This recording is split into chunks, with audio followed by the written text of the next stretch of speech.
गुणवंत महाराजांचं माझ्याजवळ दुसरं गीत नाही आहे, जे मी काल आपल्या इथे म्हणून दाखवलं होतं तेच परत तुम्हाला म्हणून दाखवलं. जंगलात लागुना बाबा, जंगलात लागुना बाबा, गरीबाला तू पावशील का? जंगलात लागुना बाबा, गरीबाला तू पावशील का?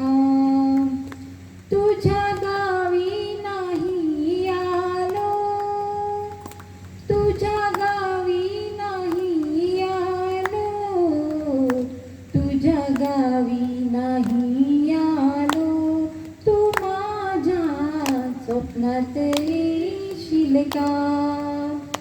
जंगलात लागुना बाबा, गरीबाला तू पावशील का? कांदा भाकरीची शिदोरी बाबा, आणावी तुझला वाटे. कांदा भाकरीची शिदोरी बाबा, आणावी तुझला वाटे. त्या वडाच्या झाडाखाली, त्या वडाच्या झाडाखाली वाट तुझी पाहते. इच्छा ही मनीची माझ्या, हो, इच्छा ही मनीची माझ्या, तू बाबा पूर्ण करशील का? जंगलात लागुना बाबा, गरीबाला तू पावशील का? सांज सकाळी तुझ्या प्रतिमेला फुले मी वाहितो. सांज सकाळी तुझ्या प्रतिमेला फुले मी वाहितो.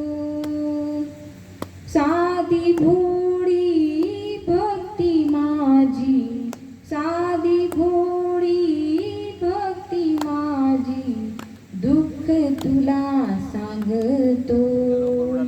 माझ्या भोळ्या भक्तीमध्ये, हो,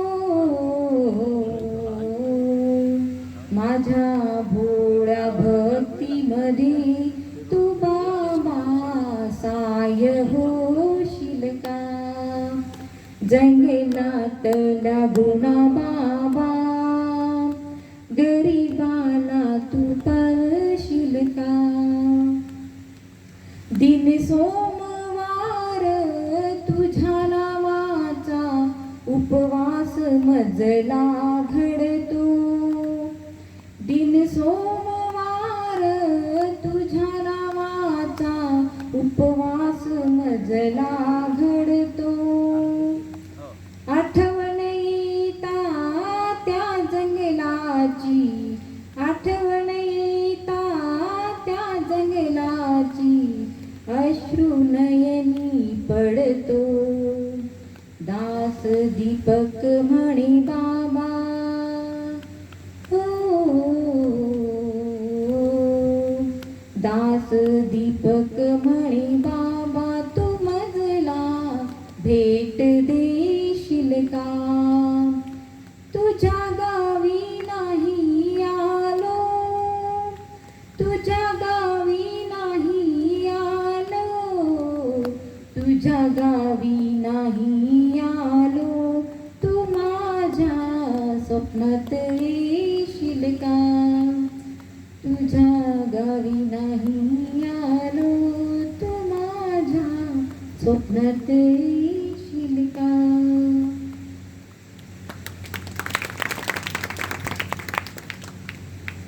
तर आपण आज श्री संत सद्गुरू आपले गुरुदेव गुणवंत भगवान यांच्या जीवनचरित्राबद्दल मी तुम्हाला थोडक्यात माझ्या भाषेत तुम्हाला 2 शब्द सांगणार आहे. तर ती तुम्ही सेवा, आजची माझी सेवा गोड करून घ्यावी, हीच माझी तुमच्याकडे विनंती आहे. जगाच्या कल्याणासाठी, जगाच्या कल्याणा संतांच्या विभूती, देह कष्टविती परोपकार. तसेच संत हेच भूमीवर चालते बोलते परमेश्वर, वैराग्याचे सागर दाते मोक्ष पदाचे.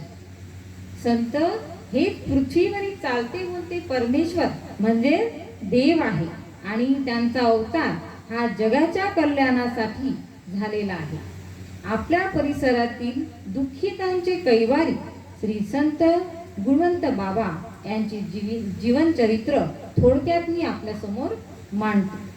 आजच्या धकाधकीच्या आणि अंधश्रद्धेच्या विज्ञान युगात देव पहा तर देव पाहूनच घ्या असे बोलणारे संत या जगात टिकणे फार कठीण आहे. आपण पाहिलेलंच आहे की या जगात जे संतांचा जो जन्म झालेला आहे जगाच्या कल्याणासाठी, तर आपल्या लोकांनी त्यांना काही सुखाने राहू